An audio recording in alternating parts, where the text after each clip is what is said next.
Hi folks, it's the return of your friendly neighborhood Florida man, and today I'm bringing you the second installment in our Basics of France series, Basics of France 1902, or I Won the Revolution.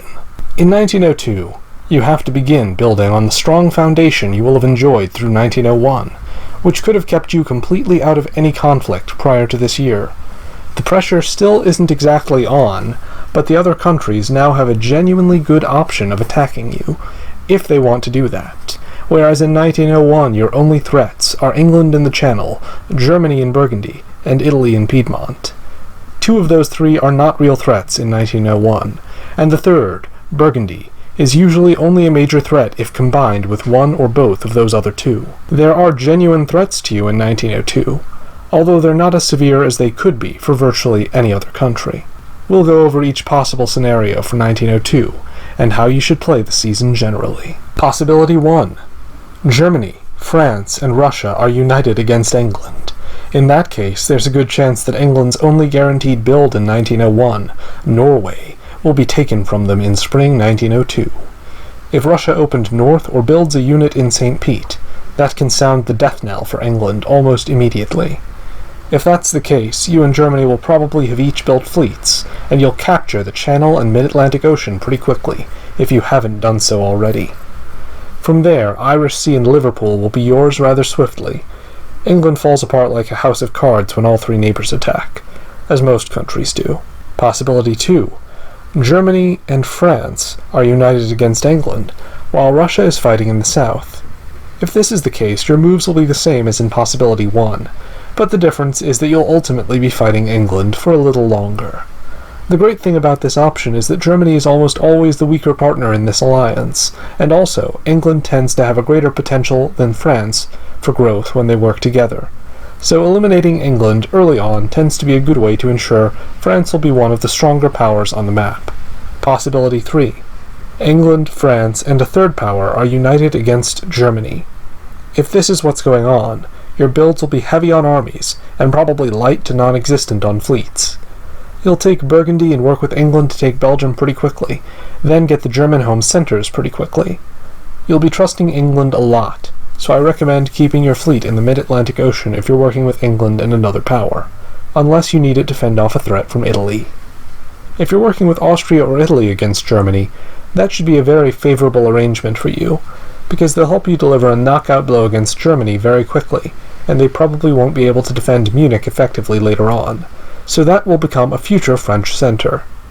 If you're working with Russia, you need to be more careful about that, because helping Russia grow stronger while killing Germany off is like throwing a big pile of fertilizer on some sort of man-eating Venus flytrap-style plant, while also killing off one of its primary natural predators. If you're not careful in how you manage the board, you'll see a gigantic Russia become the supreme power on the map, and the primary beneficiary of the downfall of Germany. Other than that issue, which you might have to solve by leaving England alive for longer than you otherwise might, this is a solid strategy. Possibility 4.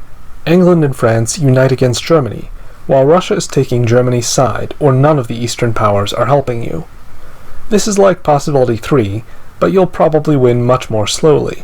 It's a potentially safer, stabler way to get to the same basic result, though. For any of these above possibilities, your main foreign policy objective, aside from managing the Western conflict, should be ensuring that Italy doesn't attack you. If Italy decides it's a good moment to poke you, it probably won't destroy you in any of these scenarios, but it could provide a bad distraction at a critical moment. The best way to distract Italy is to get Austria or Turkey attacking him. The second best way is to get him attacking one of them. Possibility 5. The Western Triple roars into life and you destroy Italy. That will involve building fleets and/or waving builds to ensure no one in the West feels threatened by you. If you're in a Western Triple as France, you're on a limited amount of time before England stabs you or Germany, or even before Germany stabs England, although that is much less likely.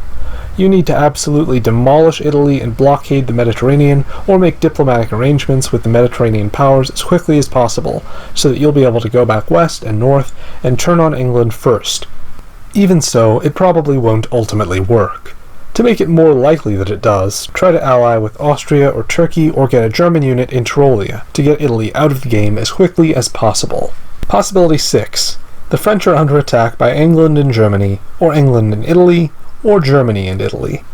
In any of these scenarios, you need to try to bring Russia and Austria into the war on your side, and your moves should be defensive as much as possible, trying to keep control of Burgundy, Picardy, Piedmont, the Channel, and Mid-Atlantic Ocean, and slip units behind enemy lines if possible.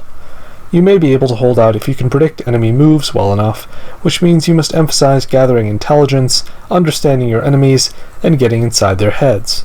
Ultimately, your goal will be to flip one or two of them, because that will allow you to change the momentum of the fight completely. One of the most effective ways to make people flip is to make them believe that they are not going to succeed, or that they're not going to benefit from success, if they do manage to succeed. France is one of the countries that is so strong and so well positioned for its own defense, that it actually has a pretty good shot at making other powers believe that they will not succeed in dogpiling it, especially if it's only one or two powers attacking France. They frequently are going to wonder if they actually have a shot at winning. Italy, looking at France, is frequently very intimidated from the get-go, and that's the main reason why, even though France is Italy's primary threat, Italy does not usually attack France early on. And the same really applies to England and to Germany. No one attacks France unless they feel like they are going to have all the support they might need to win. But there's always a bit of doubt because every country around France knows that France is kind of a superior foe relative to them, on a 1v1 basis. That should make it easier to break their fighting spirit than it would be if you were playing as England, or as Italy, or even probably as Germany, although Germany typically has a little bit more fighting power than those other two. Possibility 7. The French are under attack by every neighbor at once. In this case, you might just throw up the traditional white flag and offer to become a Vichy France to whoever might keep you alive. The sooner you try that tactic under these circumstances, the better your odds are of remaining intact. And that about sums up all the possibilities for where France might be going in 1902. Hopefully you're not under attack by all of your neighbors at once. It's very unfortunate to become a janissary at an early point in the game.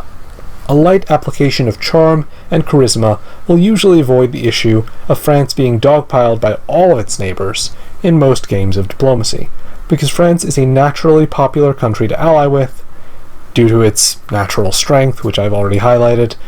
But if that fails, and you are actually attacked by all three neighbors, you will most likely end up as Swiss cheese. So do your utmost to get as many people on your side as possible. That's ultimately how you become a dominant force on the map as most countries, but especially as France. I hope you enjoyed this Basics of France video. If so, please show your appreciation with likes and comments, and subscribe if you haven't already. And if you want to support the channel beyond that, you can join the people whose names now appear on screen, this channel's patrons and translators. We want you for the Florida Man Diplomacy channel. Until next time, Florida Man